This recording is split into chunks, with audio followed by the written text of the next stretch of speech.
Just like first place was on the line in the Pac-10 in the game that preceded ours, first place on the line tonight in the West Coast Conference between really the only game that we could bring you from the West Coast Conference during rivalry week.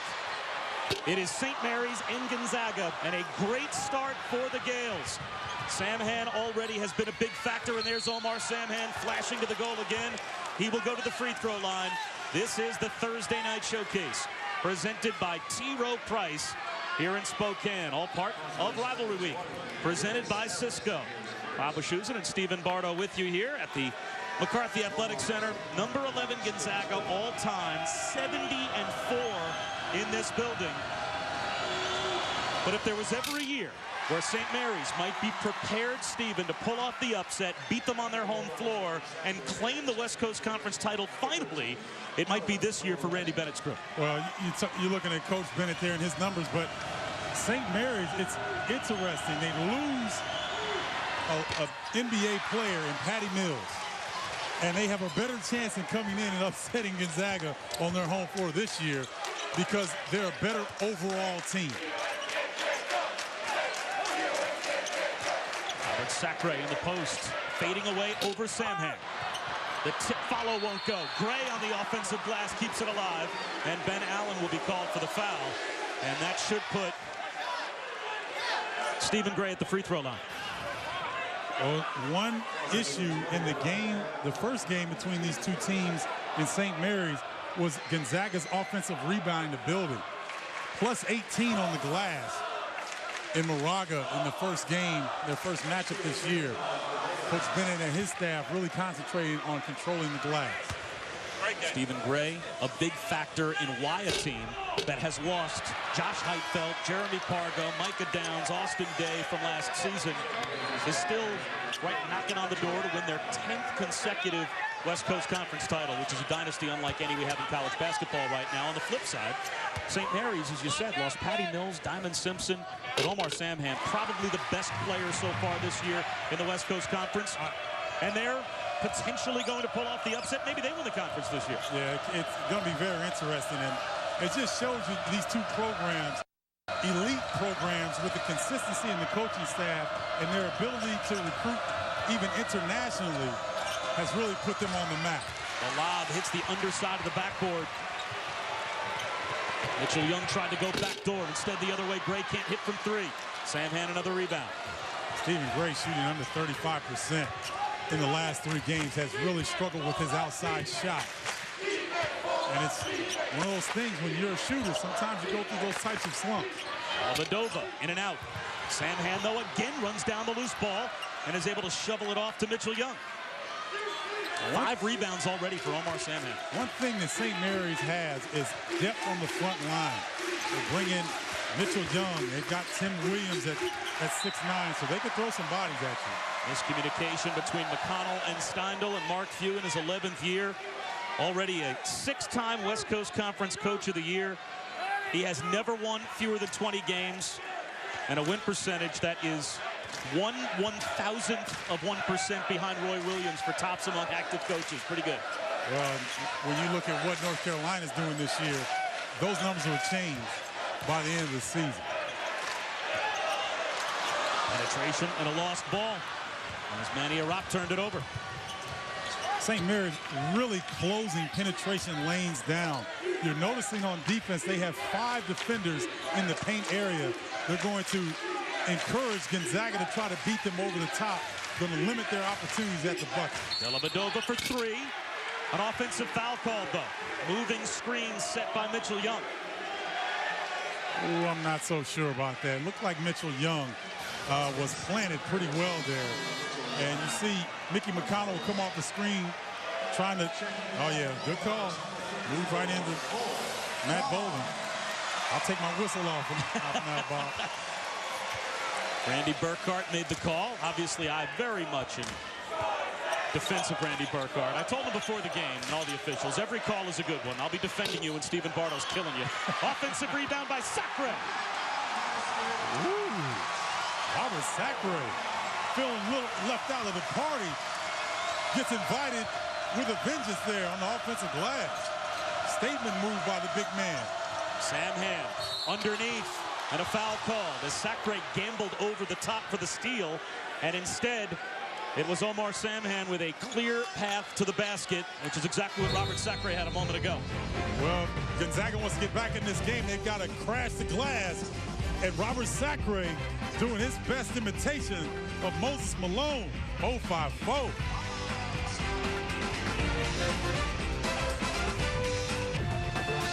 Back in beautiful Spokane, 5-point lead for St. Mary's. Rivalry week brings you the rivalry game in the West Coast Conference. First place on the line. Bob Wischusen and Stephen Bardo with you. And Steve, if you're an old-time baseball fan, the best analogy I can draw is Gonzaga's the New York Yankees. Yes. St. Mary's is the Brooklyn Dodgers. I mean, they have been banging their head against the wall for a decade now, trying to get out of the two-hole into the top spot. And every single year, it's Gonzaga that holds on and wins this conference championship. Yeah, you're right about that, but they have an excellent opportunity tonight, and they've come out very well controlling the glass and a pretty good defensive effort thus far. They're fighting for the NCAA tournament live tonight, our St. Mary's. As we take a look at some of our West Coast Conference headlines, this is the battle for the top spot. If Gonzaga holds on, they would have a 2-game lead. The Gales obviously will be counting on most likely the West Coast Conference Player of the Year in Omar Samhan, and we're now only 2.5 weeks away from Vegas, baby. If you are up and down the strip in about 2.5 weeks, you'll see Stephen Bardo out there with his sunglasses on going Hollywood. This Mark Few's team perennially seems to come home with the hardware from Las Vegas. Randy Bennett trying to get his team over the top. St. Mary's, they've got 5 wins in a row against them in this series. Gonzaga has dominated. The last time St. Mary's beat Gonzaga in Spokane, 1995. Yeah, it's quite dominant here in their building, and Gonzaga does most of the teams on the West Coast Conference like that up here. Just a beautiful venue, and the students are right on top of you. And they seem to play really well, pick up on the energy of the crowd. 70-4 in this building overall. Gonzaga, 4 of their last 6 games in the regular season race in the West Coast Conference will be right here at the McCarthy Athletic Center. When you look at those numbers, it's reminiscent of places like Cameron Indoor, the Kohl Center in Wisconsin. Just very difficult places to come in and steal a victory. That time, Matt Bolden backed down the freshman, Matt Dellavedova, and went right over the top.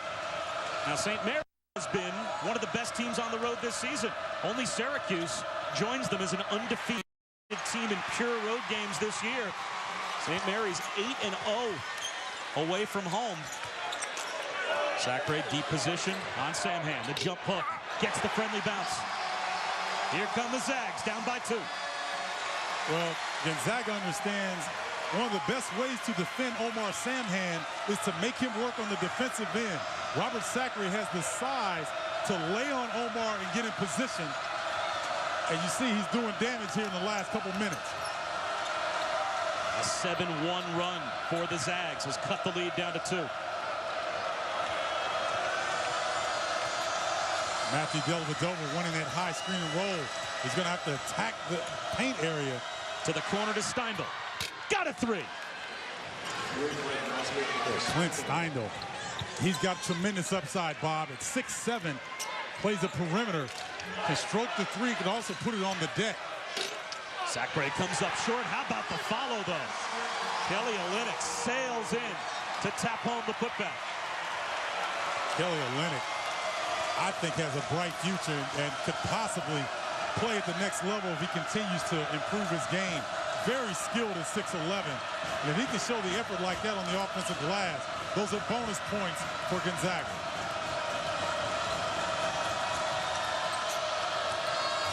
Allen has it taken away by Bolden. Bolden averages about 1.7 steals per game. Well, Bolden just plays the game at such a nice pace. It looks like he's almost coasting, but he's always able to come up with the play at the right time. Sacre in the post again. Lost it. Out of bounds. Olynyk on the offensive glass. Well, this is an area that Gonzaga dominated in their first matchup this year. No one lays a body on Kelly Olynyk at 6'11", and he gets a running start. Awfully difficult to keep off the offensive glass. Olynyk sits down. as Elias Harris comes back on. Omar Samhan just took a seat for the first time as well for St. Mary's. Mitchell Young has returned. So now you'll see St. Mary's change up a little bit offensively. Ben Allen almost breaks out in highs when he posts up in the paint. He doesn't get down there that often. That's there where he he's is from the corner. A little too strong. And the freshman, and a good-looking freshman he is, Elias Harris with the rebound. Gonzaga really trying to get Robert Sacre going early, but they need to get Elias Harris off the block as well. Sacre lobs it into traffic and a foul called. ESPN Saturday primetime heads to Lexington this week for an SEC showdown at 9 Eastern. It's number 2 Kentucky and their freshman phenom John Wall against number 12 Tennessee. Saturday night primetime presented by DirecTV, part of Rivalry Week. Coverage begins with College Game Day, driven by State Farm at 8 Eastern. Kong with a 3 on the way. Bull Kong knocks down a triple, and we are tied. Bob, you know those tours that college teams go to Canada and play around Labor Day? Bull Kong is sort of an urban legend. Teams would come up to Canada and play it. He dropped 30 on them. You can see why right now. Ability to shoot the 3, nice size on the wing. Really a nice compliment off the bench from Mark Few. Harris fouled as he put the shot up. Well, they call him King Kong here in Gonzaga. Bull Kong stepping out from 3, and that's where he's highly effective. And both of these teams, Bob, have impressive size, especially for the West Coast Conference. You look at Sacre and Omar Samhan in the paint, and then you look on the wings, Mitchell Young for St. Mary's, Ben Allen at 6'10", 6'11", and then on the Gonzaga side, we saw Will Foster come off the bench at 7'5", so impressive size on both teams. And the backdoor cut by Kong. He scored the last 5, and Gonzaga with the lead. Well, St. Mary's has done a really good job early of trying to keep the crowd out of the game, but here they come.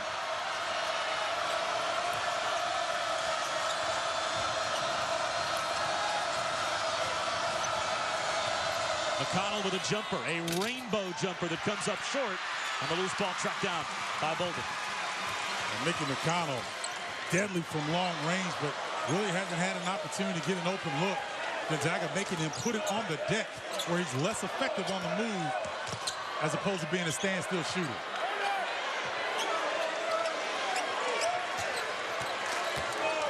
Bolden just about came up with a terrific pass to Elias Harris. Harris couldn't hold on. Sometimes the guys that are artful passers almost surprise their teammates. And coming up shortly, we're going to show you how good of a passer Matt Bolden is. Yeah, Matt Bolden. Coach Few tells his players, run with your hands up, because if you don't, you'll get hit in the head with the ball. And Matt Bolden just has an uncanny ability of putting the ball where the player is before he gets there. Dellavedova hits Samhan in the hands. It's another turnover for St. Mary's. But what does Matt Bolden have in common with Drew Brees? We'll tell you when we come back. T. Rowe Price, Gonzaga with the 2-point lead over St. Mary's. And Matt Bolden, as you said, can pass the rock.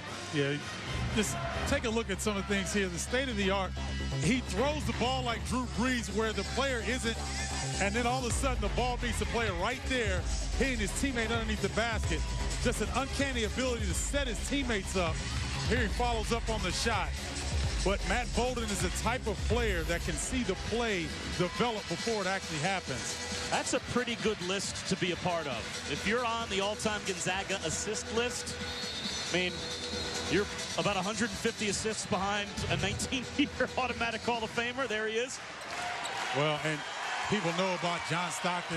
They hear about Jeremy Pargo because he's been here recently. But Blake Stepp and Matt Santangelo, those were outstanding lead guards. And to be considered in their company is quite an honor. Soft touch inside by Elias Harris. Oh, that's unusual. Matt Bolden reaching in the backcourt, 80 feet away from the bucket. Don't usually see him make mental errors like that.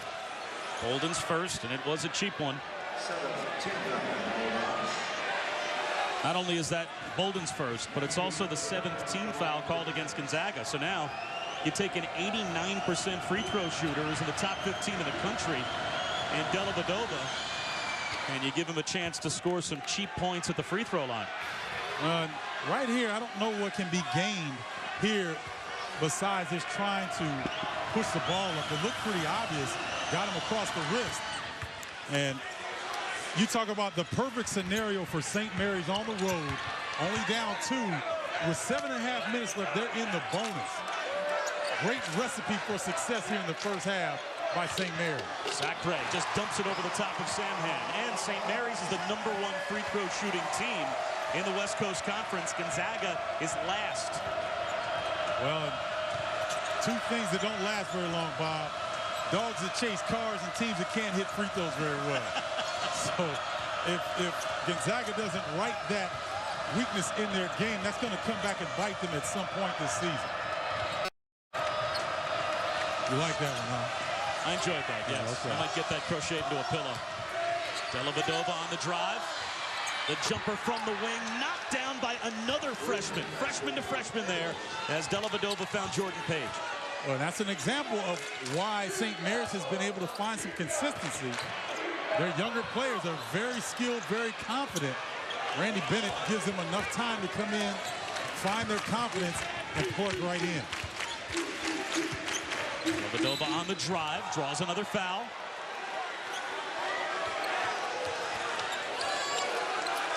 It'll be a reach-in foul called on Bolkong. Now, you mentioned how Gonzaga, down the stretch in games, could eventually be burned by this statistic. If it's not Bolden or Gray at the free throw line, they struggle. Yeah, it's going to be a problem if they can't right that. And Bob, that's a thing where you look at concentration for the Gonzaga team. When you struggle from the line, it's usually a lack of concentration. And they've really got to right that because they've had a tremendous non-conference schedule. They've had a tremendous run in the West Coast Conference. You don't want to go down because of lack of free throw shooting. Gonzaga plays everybody. They went to Maui and played Colorado, Wisconsin, and Cincinnati, beat them all. They've also beaten Washington State, Davidson, Oklahoma, Illinois. They lost to Michigan State, Wake Forest, and Duke. And that is some kind of out-of-conference schedule. Oh, man, I mean, it's as tough as any team in the nation. And you know, a lot of people now find it very advantageous to play Gonzaga. That was a terrible call. Harris lost his balance, and Ben Allen is called for the foul, so he is bailed out. But these are quality opponents, to say the least. And really, the only clunker in there was the loss to Duke. And you have 2 or 3 games, as every team in the nation does, where you're flat, things aren't working out. That's what happened in the Duke game. But that loss to Michigan State, they played Michigan State in East Lansing as physical as any team this year has played Michigan State. And they sent a warning out to the rest of the country that they were going to have to be a factor coming down the stretch. It's a very talented team, and it's a Gonzaga team, Bob, that I haven't seen in a few years. Got a little nastiness about it. Mark Few mentioned to us that the win they just had in their last game over Memphis was as impressive as he thinks any win they've had this season is. Yeah, Memphis is underrated, especially at home. Tough team to go against. Foul called on Foster. It may have been a reach-in on Grant Gibbs. That'll put Samhan at the line. Gonzaga, they're waiting for Omar Samhan to make the bounce, and they're coming on the double team hard. And Omar looked like he got the benefit of the doubt that time. I thought Grant Gibbs, when he reached in, got a piece of the wrist. Should the superstars get the benefit of the doubt once in a while? I think so. He's put in mad work. He's put in yeoman's work. Talk about a guy that's transformed his body. Came in around 300 pounds as a freshman, would get up at 6 o'clock in the morning and run sprints, worked on his game. He really took a liking to Diamond Simpson, one of the best players to ever play at St. Mary's. Picked up on his work ethic, and you see the results.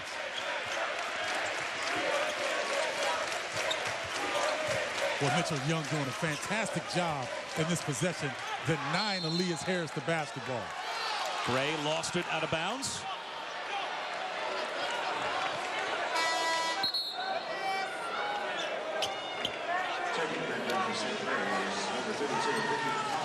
Well, St. Mary's doing a really good job of using their bench, subbing guys in, keeping players fresh. Nicky McConnell was able to get his breath there. Now he comes back in for the final push here in the first half. Sanhan steps into a jumper, rattles it home, and he already is in double figures here in the first half. Bob, I can't tell you what kind of start this is on the road by St. Mary's, showing you why they're undefeated, along with Syracuse, only two teams undefeated on the road in the nation. And besides a few errant passes by that man, Dellavedova, they've been very solid here in the first half. Sanhan looking for cutters, picks up his dribble, so he has to clear it back out near midcourt to McConnell. McConnell around the screen, drives it, rejected by Foster. Numbers now for the Zags. Bolden finds a cutting Harris. Hard foul, score the basket, and on his way to the free throw line is Elias Harris with a chance for a three-point play. Watch the hesitation by Matt Bolden. Nice block. You can't lay it up on 7-5. Big fella got it out. Watch the hesitation right here. He head faked to draw the defense, gave Elias Harris time to come into the picture. Beautiful setup by Matt Bolden, and Elias Harris showing you some grown man strength besides his freshman classification. And talking to Mark Few earlier today, he said that he didn't even think it was realistic to expect Elias Harris to be this good this quickly, but that he's a young man that's very mature in all of his responsibilities in class, off the court. Dellavedova for three, too strong. And now a cheap foul and a reach-in by Elias Harris. And once again, that'll put St. Mary's at the free throw line. It's almost like the hot cookies on the plate. When a guy swings the ball in your vicinity, it's just hard not to swipe down like that. See, now you're speaking my language. What's your favorite? What kind? the round kind. The round, sugar in them. the ones that come out the oven. 62% free throw shooter, no good. On the first, ESPN, your one-stop destination for celebrities, basketball stars of the past and the future on Friday night. First at 7 Eastern, Terrell Owens returns to Dallas for the 2010 NBA Celebrity Game presented by Final Fantasy 13. Then at 9 Eastern, Rivalry Week continues with a backyard brawl, West Virginia and Pittsburgh, a doubleheader on Friday night. Well, St. Mary's trying to keep ball out of the paint area. Cut by Stephen Gray. Gets it to go, plus the foul again. And again, it's Clint Steindl who couldn't prevent the layup, and a chance for a three-point play. Bob, this is what makes Gonzaga so difficult to defend. Their ability to space the floor, cut, and pass. Look at the pass by Robert Sacre. Understands that he's got his teammate struggling a little bit, and Stephen Gray makes a hard cut, rewards his guard going to the hole that time. Nice job by Robert Sacre. How many times do you see big men have the ability to make passes out of the post like that? First field goal for Gray. He's been in double figures 18 times this season, although he struggled lately. Only 26% from the field over the last 3 games for Gonzaga. Little full court pressure by Gonzaga, trying to get St. Mary's out of their rhythm in the half court. McConnell, nice ball movement. And the reverse goes inside by Mitchell Young. St. Mary's right now has 3 point guards on the floor. So it's very difficult to press them when you got 3 guys to handle the ball and make decisions. Pretty shot by Sacre in rhythm. I don't know this for a fact, Bob, but I'm willing to guess that the coaching staff at Gonzaga challenged Robert Sacre because that man ate him alive in St. Mary's in the first matchup. Doing a pretty good job here in the first half already with 12 points and halfway to his 15th double-double. Well, he's been aggressive. He's getting good position on the post, and St. Mary's is not doubling. Bolden for 3, way too strong. Sanhan another rebound. Now you see McConnell can handle the ball coming up. Dellavedova can push it.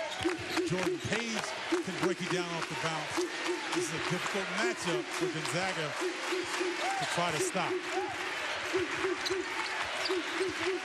Well, Stephen Gray getting away with a lot of physical D out there. Dellavedova lost his balance, gets it to McConnell with 8 to shoot.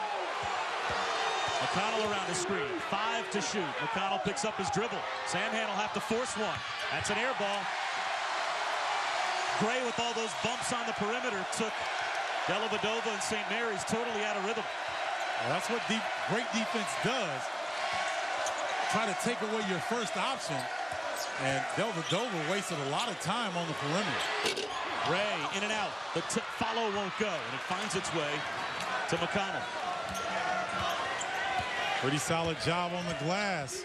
It's even right now. And you mentioned it, by plus 18 for Gonzaga in their first matchup this season. So St. Mary's very impressive here in the first half with cleaning up some of the areas that gave them problems earlier this season. Samhan in the post, deliberate against Sacre. Takes a little bit of a bump and knocks down another jumper. 14 in the first half for Samhan. Ooh, that's nasty off the pinky toe.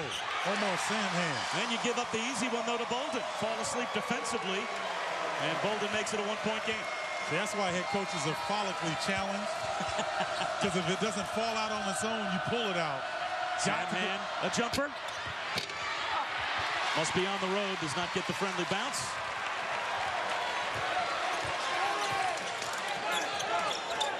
Deep, low catch by Sacre. Oh, the big fella's having his way tonight in the paint area. Pitching a tent in the post and can't move Robert out of the way, and he's taking advantage.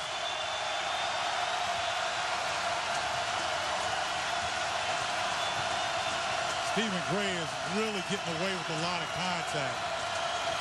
Dellavedova's going to have to keep his composure here on the road. McConnell no good from 3. Gray fouled by Dellavedova. We'll step aside. We've got the 2 best players in the conference going back and forth tonight.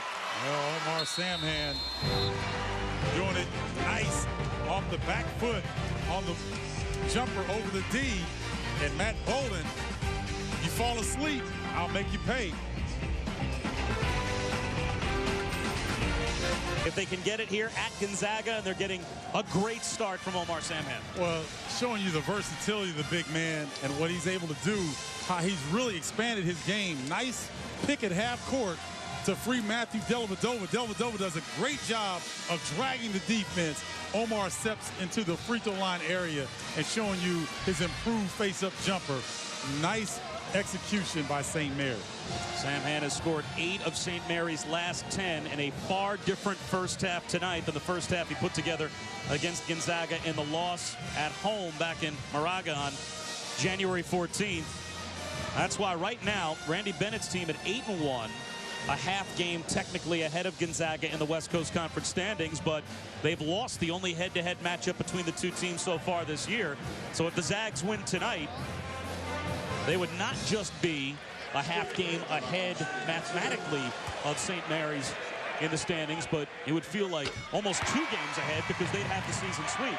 Yeah, and it was a wild game, this first matchup down in St. Mary's. And that venue at St. Mary's is a lot smaller than the McCarthy Center that we're enjoying this one in. And 89 points scored by Gonzaga on the road. Impressive offensive display.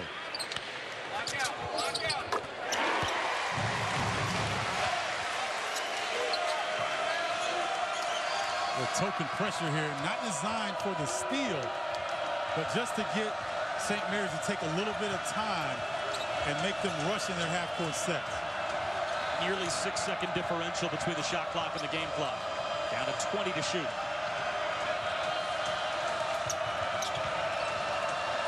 Look for a high screen and roll with Omar Samhan involved.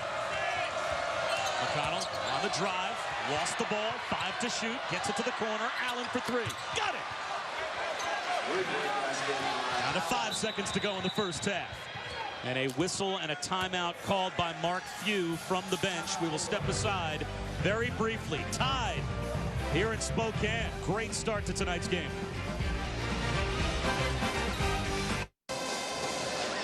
It's the Thursday Night Showcase presented by T. Rowe Price, part of Rivalry Week, presented by Cisco here on ESPN. A moment ago, the whistle blew on Mark Few's timeout coming up the floor, so the officials have gone over to the table after the three was hit by Ben Allen. The inbound by Gonzaga as they were bringing the ball up the floor. You'll see Mark Few call a timeout. The officials are now taking a look at exactly how much time was on the clock when the timeout was or should have been acknowledged, and if they're going to add maybe a couple of tenths. Right now the game clock at 4.9, and it looks like they're going to add about a half a second. Yeah, 5.5 seconds, plenty of time to get a good playoff here in the half-court set, even catching one or two bounces with that much time left. Manny Arap gets it in. Sacre down to 3 seconds to go, hands it off to Bolden. Launches the three. Got it!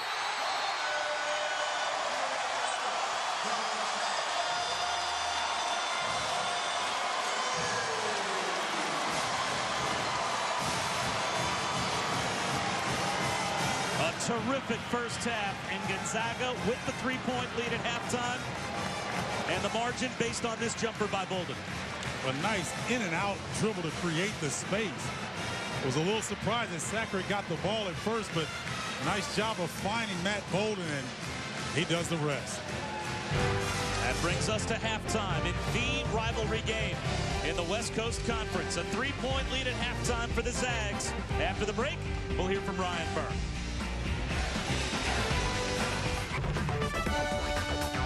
Welcome back to the Thursday Night Showcase presented by T. Rowe Price. This is ESPN's Rivalry Week, presented by Cisco. Number 11 Gonzaga with a three-point lead over St. Mary's at halftime, set for the start of the second half. Taking a look at some of the first half numbers, and Gonzaga shoots 55% from the field in the first half. St. Mary's pretty good as well at 49%. Yeah, Gonzaga really heated up towards the second half of the first portion of the game because Gonzaga started out very slow, and good job of closing strong in the half. We talked to Randy Bennett earlier today at shoot-around, and you went from him to every assistant down the line on his bench. What are the keys tonight? The first single one of them mentioned, you have to stop them in transition. We have to slow them down. What do you think the job that they did in the first half? Oh, I think they did a fantastic job. You know, Gonzaga, they average right at 80 points a game, so they're not getting away from St. Mary's here in the first half, and they didn't foul that much. So good job defensively by St. Mary's. They go down to the freshman, Harris, too strong. Sacre an offensive rebound, though. Bolden with a leaner. A 5-point lead for St. Mary's. Or for Gonzaga, pardon me. This is the Zags' largest lead. Do you know how difficult that shot was, Bob? It looked easy, but that was over two 6'11" performers on the defensive end. He's moving forward. He throws it over their hands and gets it off the glass. Steindl knocks down a three. Steindl tries the crowd. Nice job by St. Mary's answering coming out of the half.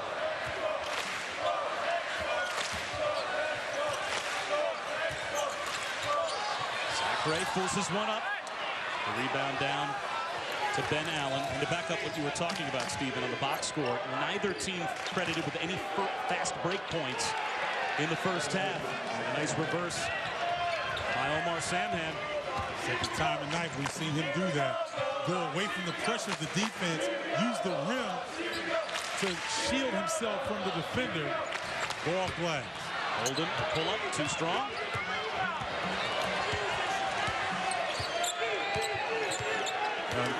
St. Mary's scores as well in the 80s, but I think this pace will favor them on the road. Gray with the intercept. In transition, off the window, Elias Harris. Elias Harris gets away a lot of times with dipping his shoulder and drawing contact into the defender. He's going to have to be careful about that because guys are going to scout him and play for that contact.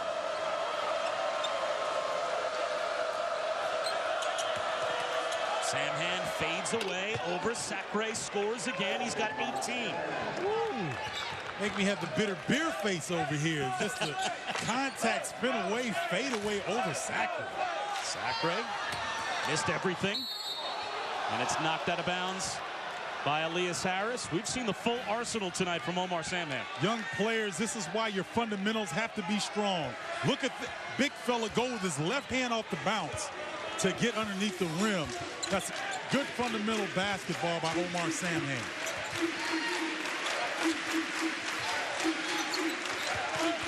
Good job by Matt Bolden pressuring the basketball. He and Dimitri Goodson forcing St. Mary's to be outside of their comfort zone. To the corner, Allen for three. That one hit the backboard first. Offensive rebound. Samhan's putback won't go. And Gray the rebound. Here comes Bolden. Nice defense by Sacre without foul. Goodson from the corner.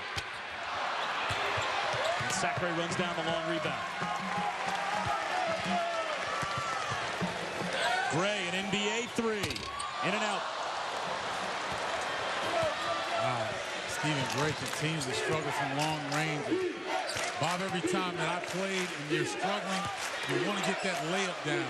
Samhan comes up short this time, tips it. Sacre able to wall him off. Goodson on the drive, scores off the glass. Well, Dimitri Goodson, last 3 games, really getting to the well at will. Teams having a difficult time of containing his penetration. McConnell tried to flip one back for the cutting Samhan right to Harris. Harris drives it, scores plus the foul.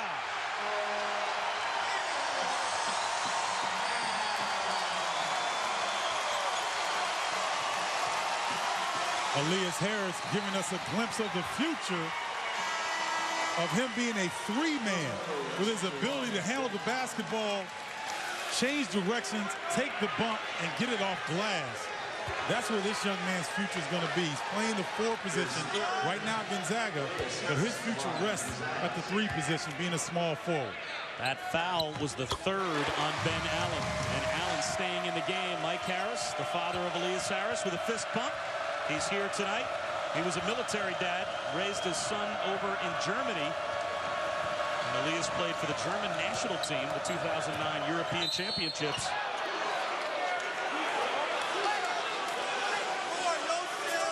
Medova works his way to the free throw line. Bumped from behind by Gray. And we'll step aside. 15:55 to go. In regulation time, we'll find out who Steve's best in the West are when we come back. Seen some movement from last week to this week. Yeah, definitely. You take a look here, and let's take a look at last week's. Gonzaga holding up the top. Cal bringing up the rear out of the Pac-10. Let's take a look at this week. Little movement. The top half stays pretty much the same. San Diego State moves up as a result of UNLV getting beaten by New Mexico. And then Portland dropping, really getting smashed here last week by Gonzaga. You think Cal might eventually find their way into the top 25 and get a ranked team back into the mix for the Pac-10? How long could it possibly have been since the Pac-10 was top 25 free? It's been a long time, Bob, and it's interesting because there's not really terrible teams in the Pac-10, but there aren't really good teams in the Pac-10 either. There's just a bunch of good teams. Not great teams, but good teams. And so if they can provide some separation and get on a roll, they may be able to crack that top 25. And Portland right now has a 16-point lead over San Diego in their game tonight. Bolden, little floater in the lane. He's tough to stop. I can't say enough about that young man. The intricacies and the subtleties of Matt Bolden's game are what is so sweet. With the off shoulder without the charge, creating the space for the bounce. Steindl with the ball fake, and then Harris took it right off the rim. Out of bounds off Goodson, though. So it will be St. Mary's basketball.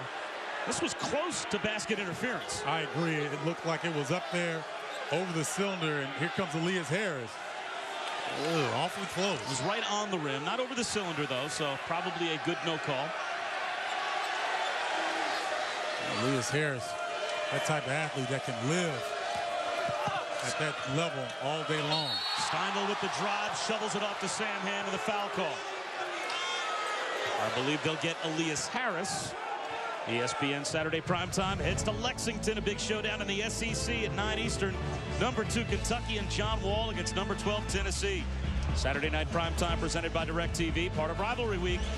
Coverage begins with College Game Day driven by State Farm at 8 Eastern. Were you surprised? Not that Vanderbilt beat Tennessee the other night, but that they whooped them. I mean, it wasn't a contest. Well, when you look at Tennessee, to me, Bruce Pearl has to be a candidate for Coach of the Year. Based on the incident with Tyler Smith losing your best player and then coming into the SEC, knocking off Kansas when they were number 1, you knew at some point they were going to have a lull or a drop-off. And Vanderbilt was playing some of their best basketball when they popped Tennessee. But don't sleep on the Volunteers. They're doing extremely well. Scotty Hobson and crew. Kelly Olynyk just came off the bench for Harris, who had to sit down with 3 fouls. And he scores immediately. It's a danger zone for St. Mary's right here. Samhan rejected inside by Foster, and then traveling call.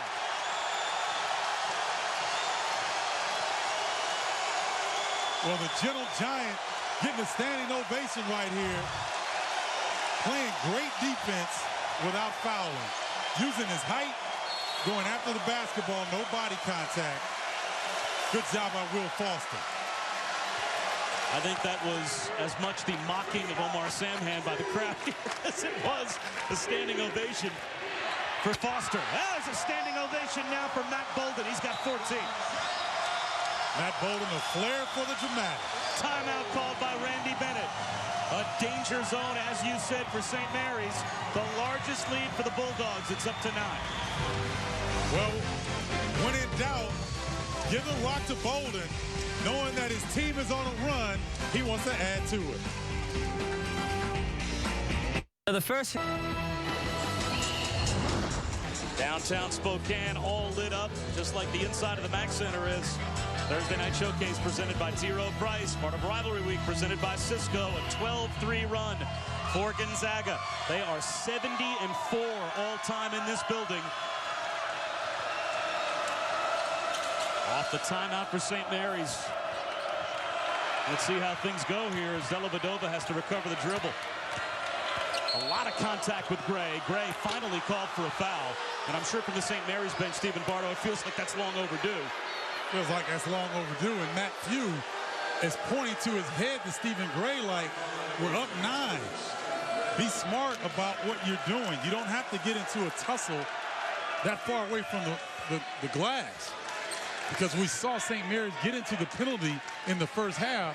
That allowed them to stay close to Gonzaga. That was Gray's second foul, but then the takeaway by Olynyk on the entry pass to Allen. Foster catches down low. Samhan called for the foul. It's only Samhan's second. There's really only a couple of players in the game that are in mild foul trouble. Harris has 3 for Gonzaga. Allen and Steindl both with 3 for St. Mary's. And this has been a house of horrors for everyone that has come into the McCarthy Athletic Center. 70-4 all-time in this building for Gonzaga. And 0-6 for St. Mary's specifically. And they're loving it here because Will Foster typically struggles from the free throw line. But the big fella has been getting more and more time. He's becoming more aggressive on the offensive end. And look at this form here. Almost a one-hand attempt. Wow. He came into tonight as a 17% free throw shooter. And look at the crowd knows it.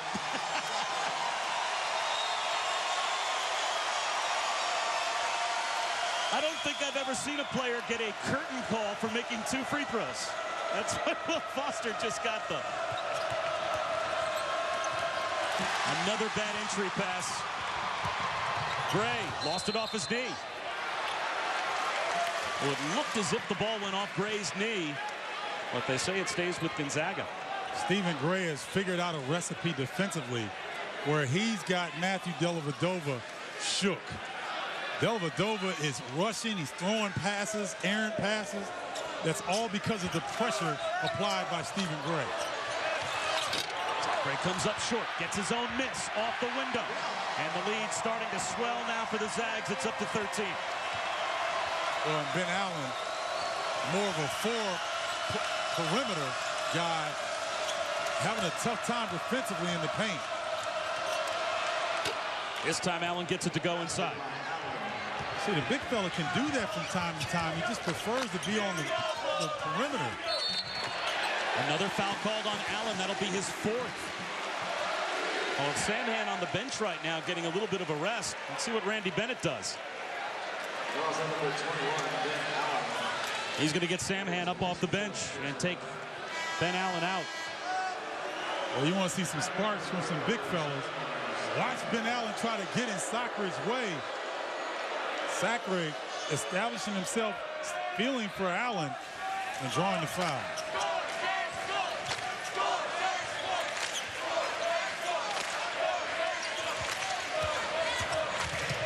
Bolden down the lane, floater off the glass again. Look, man, I'm a purist. And when I see subtleties and little things like that, I get excited. Sacre comes over the top of the ball screen, and he's called for the foul, but the full arsenal tonight from Matt Bolden. You see the off shoulder knocks the freshman Dellavedova off his balance and goes off glass. That's just pretty basketball by Matt Bolden. Well, those are our two Star Watch players. They have played like it tonight, but Omar Samhan has not gotten nearly the help that Bolden has. Mickey McConnell still scoreless, by the way. He averages 14 a game, and he's third in the country from three, but he has not been able to find any room tonight. Dellavedova this time skips it to Page. Page hangs and hits. He got a little lucky. Oops. We got to check and see if Page's birthday is tonight, because that one right there, degree of difficulty 9.9. Sacre fouled by Samhan. That will be his third. Well, Jordan Page doing like a lot of young players do. They get up in the air before they know exactly what they want to do. And Matt Bolden comes through on the block. Nice adjustment. That's a Nerf hoop shot right there. You gonna tell me he didn't mean to do that? No, he got up in the air, a little double clutch, let Bolden fly by, knock it off the window. No? So you're saying Jordan Page has the kind of hops where he can jump up and do some income taxes and bake some cookies, adjust, and still be in the air and knock the shot off the glass with a sideways spin? You say he meant to do that? It's a talented freshman. Okay, all right. How about this move by Randy Bennett? Only about 8 seconds technically before we get to our next TV timeout. He brings Ben Allen back in the game with 4 fouls. You're looking at going down 12 points. If Sacre can hit this shot, it's now or never. You're not going to be able to get back into this game if you don't have your full arsenal of players trying to come back in a venue where they've only lost 4 in their last 74 games. 13 now for Sacre. 0 still for Mickey McConnell.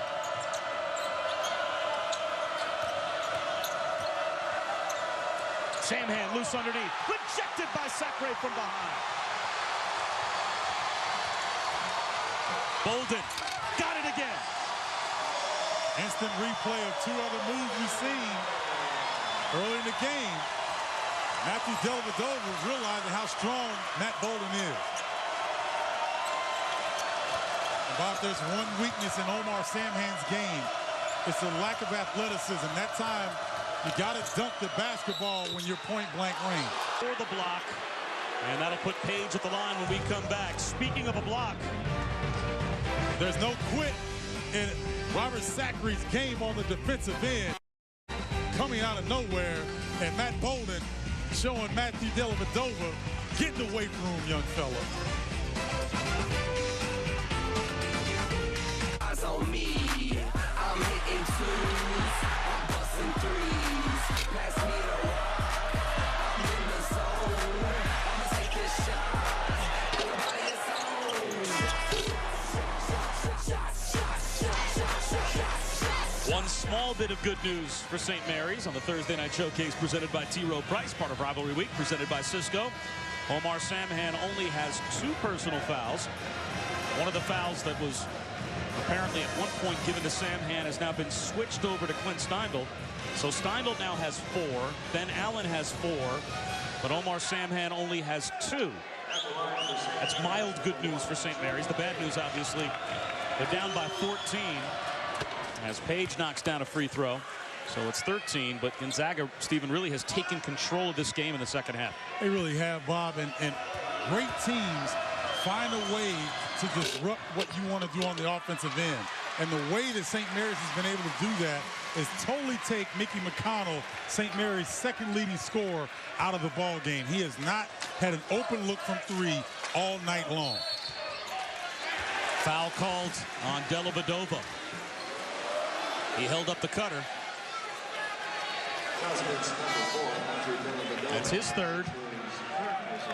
Each team now with 5 team fouls so far here in the second half. So we're closing in on free throws. And again, these are the 2 teams in this conference. Gonzaga, since 03-04, number 1 in wins. St. Mary's number 2. Santa Clara's number 3, and they're below 500 in the conference. So these 2 teams really have just dominated play in the West Coast Conference, but it's always been Gonzaga a tick better. They've won the conference 9 straight years. Yeah, they have really established themselves with their non-conference play. And when you go and play teams like Michigan State, and you have Wake Forest come to this building, and you go to Illinois and Chicago and win on the road, you go to Memphis, when you get in situations like this at home and must-win situations for the conference lead, you have a little bit more swagger about you. Shot clock down to 5. Dellavedova drives it to the corner for Allen. Wide open 3, way short. And Bolden waits for some help. Goodson, one-handed in the lane. Nice finish by Dimitri Goodson. We're starting to see the emergence of this sophomore, Dimitri Goodson from Texas. If he can continue to do that, Gonzaga's going to be awfully tough to stop. Well, there have been a few times tonight where Steindl has hit a 3 from that corner, and usually they have been big threes. That one puts his team back within 12. Well, Clint Steindl needs to let it fly from here on out, because he's been one of the few players for St. Mary's that's really stretching the defense. Ball calm. No good. Mickey McConnell finds the loose ball.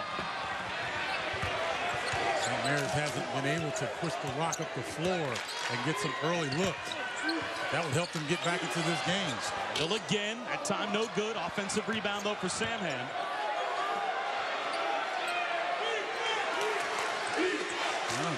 St. Mary's has got to get back to the floor spacing, get the ball in the paint area to Omar Samhan, let him go one-on-one. Screen and roll leaves Dellavedova wide open, but he can't hit the jumper. And then a foul called.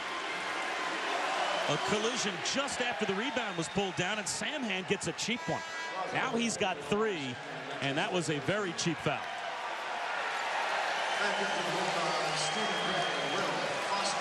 Tough break for St. Mary's that time. And you got an open look for Dellavedova. Looked like he was right at the free throw line area. Dellavedova only 2 of 7 from the field, so he hasn't been able to find his range all night long.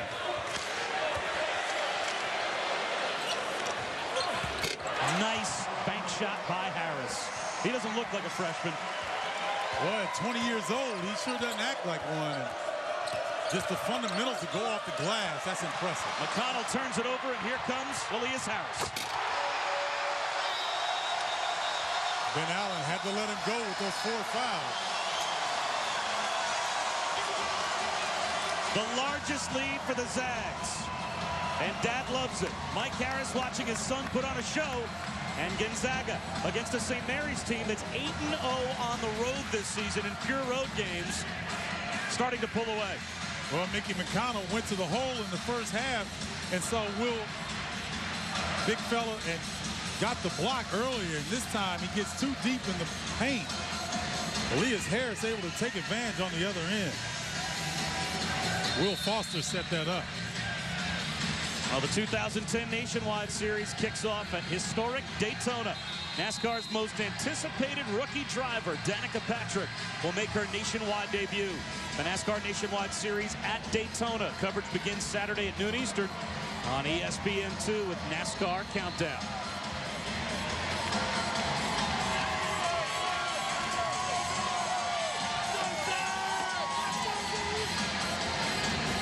This is a team, Gonzaga now, that has lost Josh Heitfeld, Jeremy Pargo, Micah Downs, Austin Day, all from last season. Basically 65% of their scoring and rebounding, and yet here they are on the verge of being in the top 10. Allen with a three and an out, and they have in the second half dominated their arch rival at home. Well, you talk about all four of those players. All four of those guys are somewhere making money professionally. So Jeremy Pargo, I believe, is in Poland, and Josh Heitfeld is in Turkey. Offensive foul called against Dellavedova. Goodson was able to hold his position and get the charge. Fourth foul on Dellavedova. Well, Matthew Dellavedova just having one of those nights that sometimes freshmen have, and been a little rushed, been under duress. A lot of physical play against him by Stephen Gray. Stephen Gray is a very good scorer, Bob, but his defensive abilities are very underrated. Only 6 points on the night, but he's giving it up on the defensive end. Steindl and Dellavedova, two of the players with 4 fouls for St. Mary's, and Randy Bennett leaves them both on the floor. Harris inside, blocked by Samhan.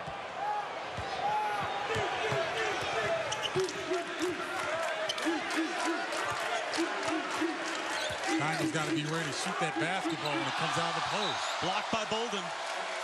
Out of bounds on the end line. It will be St. Mary's basketball when we come back. And we'll have 30 seconds with Steven when we return. We'll hear from Mickey McConnell as he visits the couch with Steve. From three-point land, you have to tip your hat to Gonzaga. Done an outstanding job taking him totally out of the game. He said St. Mary's hasn't won up here in a while. He was 8 years old the last time St. Mary's won in Spokane. They've never won in this building. And a rejection of Dellavedova by Gray. Numbers. Bolden, the trailer.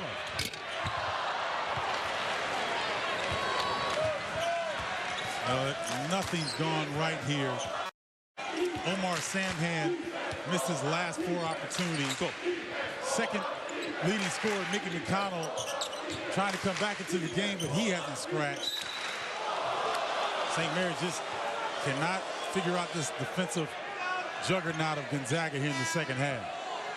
Reaching foul called on Harris as McConnell comes back on. And Mickey McConnell this season has been in double figures 19 times, including the last 13 games in a row. And yet, tonight scoreless. Well, when you come on the road and you don't have production from your second leading scorer, and his ability to stretch the defense because he can shoot so well, you're going to have someone else step up big time. Clint Stein's done a very good job, but just not enough consistency taking care of the basketball. And another turnover. We just put up the differential. It's now 9 second-half turnovers for St. Mary's and none for Gonzaga.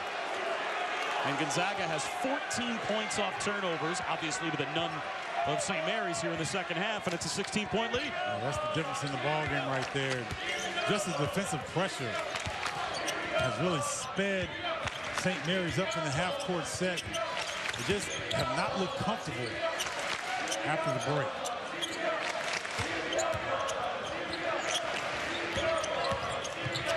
Ray flips it up. Samhan the rebound. And he was fouled by Kelly Olynyk. Let's take a look at our Cisco game track here during rivalry week. 70-54, Gonzaga has the lead. Omar Samhan with a double-double again, but Matt Bolden has gotten a lot more support. Yes, he has, and both guys have stepped up big time. But Robert Sacre established himself midway through the first half, and Gonzaga has lived in the paint area via the drive. We've seen Bolden 3 times get to the paint area. We saw Dimitri Goodson get all the way to the rim.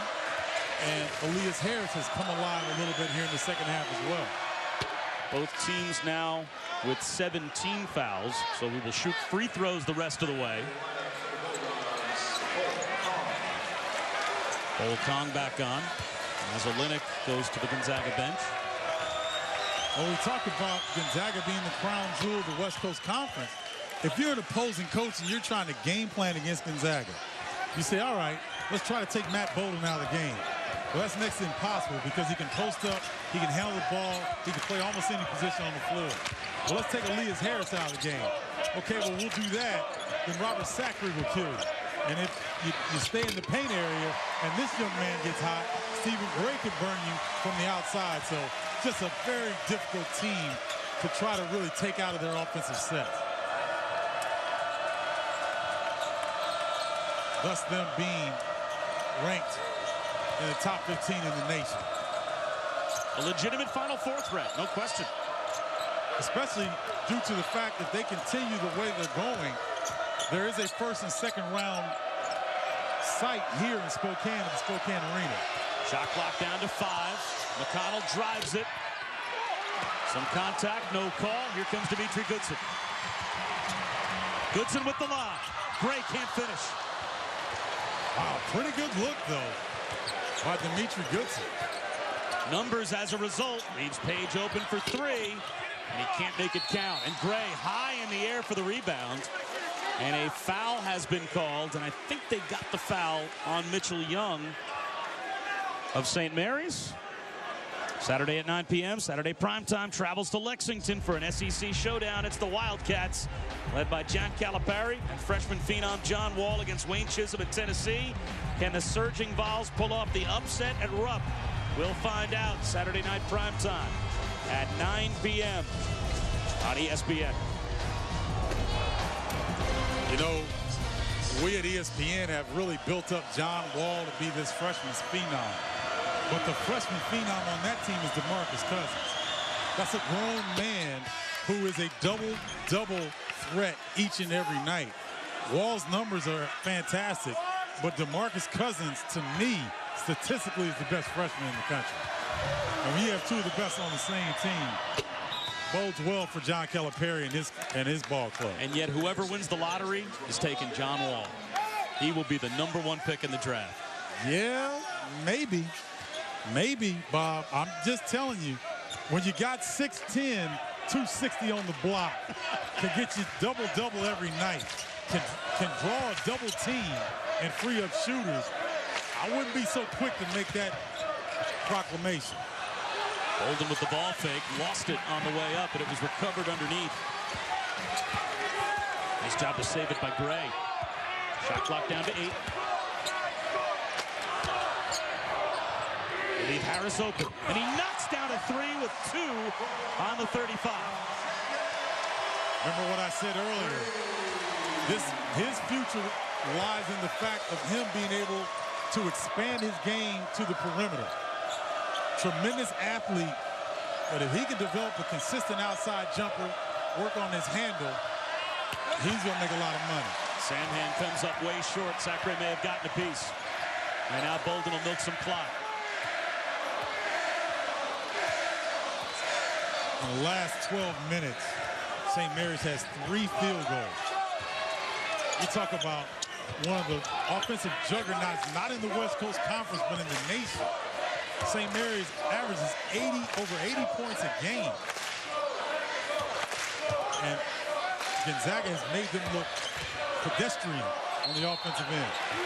Spinning inside, the foul call. That'll put Elias Harris at the free throw line. With 3:40 to go in the second half. A statement game tonight by Gonzaga. Number 11 looking very much like it.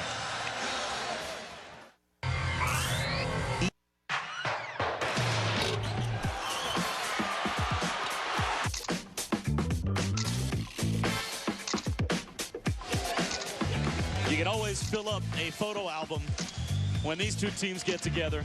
It's a fun place to be.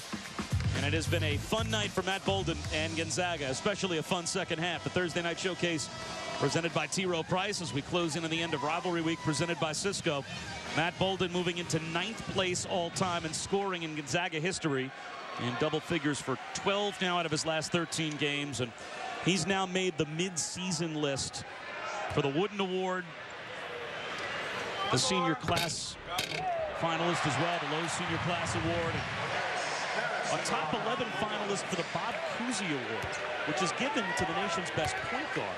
Usually now, I mean, Matt Bolden can play 3 different positions for Gonzaga. What does that tell you about the voters, that they think that a guy that plays as much 2 and as much 3 as he does the 1 belongs on that list? Well, because he has point guard skills, and I've heard NBA scouts question whether he can play at that level, and I look at them sideways. Like, who gave you your job if you can't see this young man and his skill set being able to transfer that to the next level?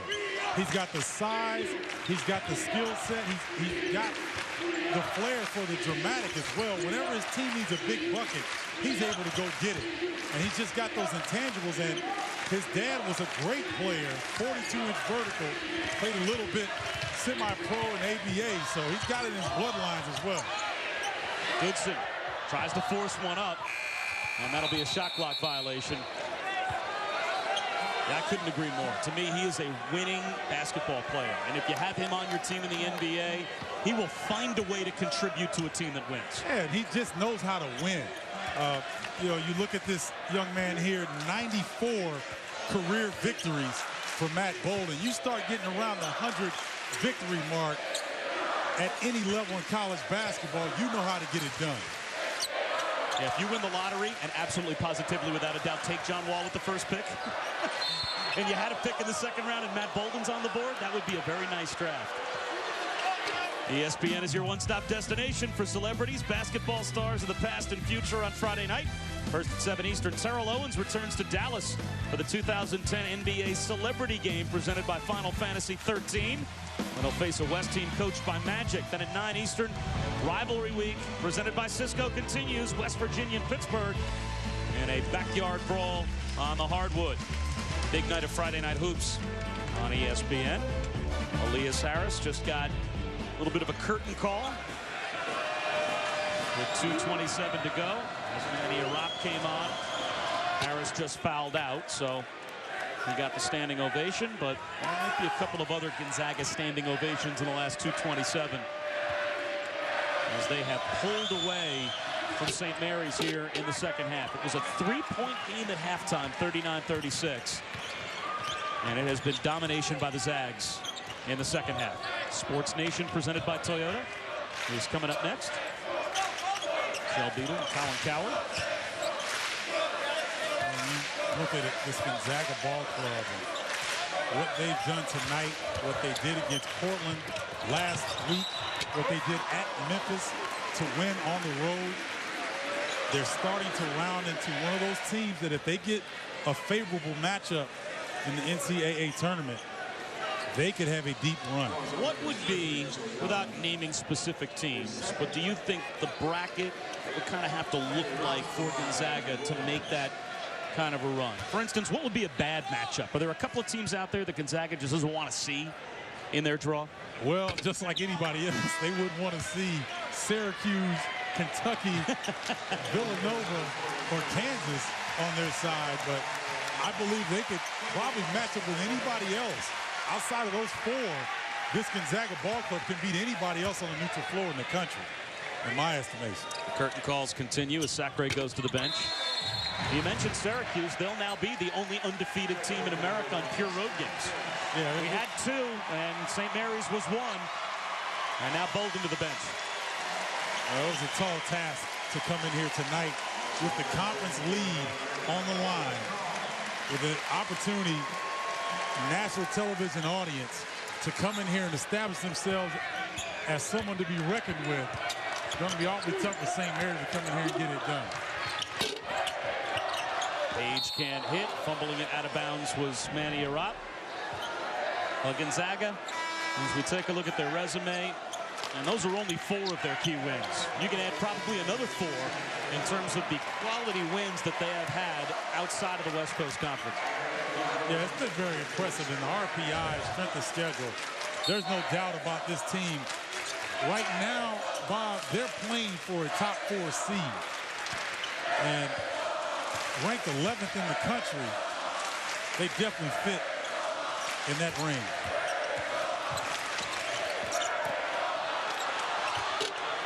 Forcing one up inside, and Getting it to go is Williams.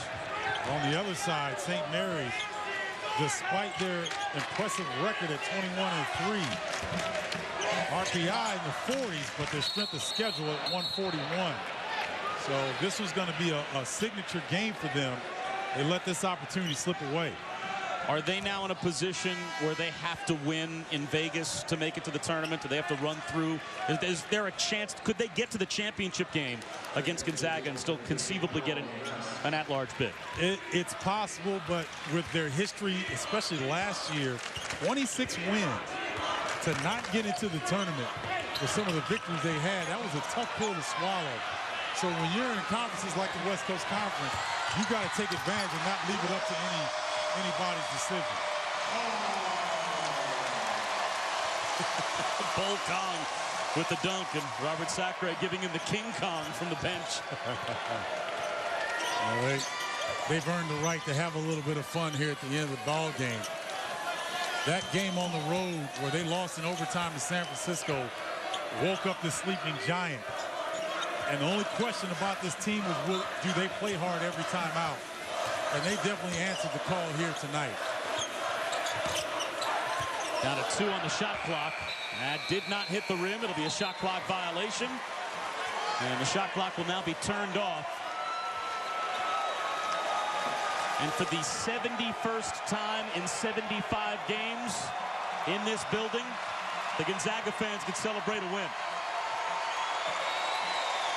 McCarthy Center, it looks a lot bigger, but you cram about 6,000 people in here, and they're all over you.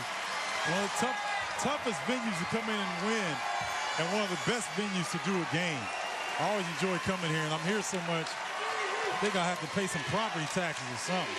I think I saw your name on the bottom of the Chamber of Commerce sign downtown Spokane. A tremendous second-half performance by Gonzaga. They had a 3-point lead at halftime, and in the end, they win going away. A 19-point victory, and Gonzaga now in first place of the West Coast Conference, not just by a half game, but by a decided margin. Those 2 losses that St. Mary's now has, both to the Zags. Yeah, impressive victory here in the second half by the number 11 team in the country. Our final score, Gonzaga wins it 80-61 over St. Mary's. This has been a presentation of ESPN, the worldwide leader in sports. For more, you can log on to ESPN.com. For Stephen Bardo and our entire ESPN crew, I'm Bob Wischusen. So long from Spokane. Now it's Sports Nation, presented by Toyota. Brian Bird, Doug Gottlieb, Alfonso Ellis, first place on the line in the West Coast Conference. St. Mary's on the road at Gonzaga. Omar Samhan, maybe the player of the year in the WCC. He went to work 16 in the first half. Samhan's lost about 60 pounds since he arrived on campus at Moraga. Time winding down, game tied at 36. Matt Bolden hits the 3 at the buzzer, averaging over 20 a game in the last 5 games, second half. More Bolden, Fonz. Just when you think you have control of the basketball game, here comes Bolden, his ability to shoot it from deep. You know why he likes him? He's got good hair. Fonz the only guy I know has more hair than when he played.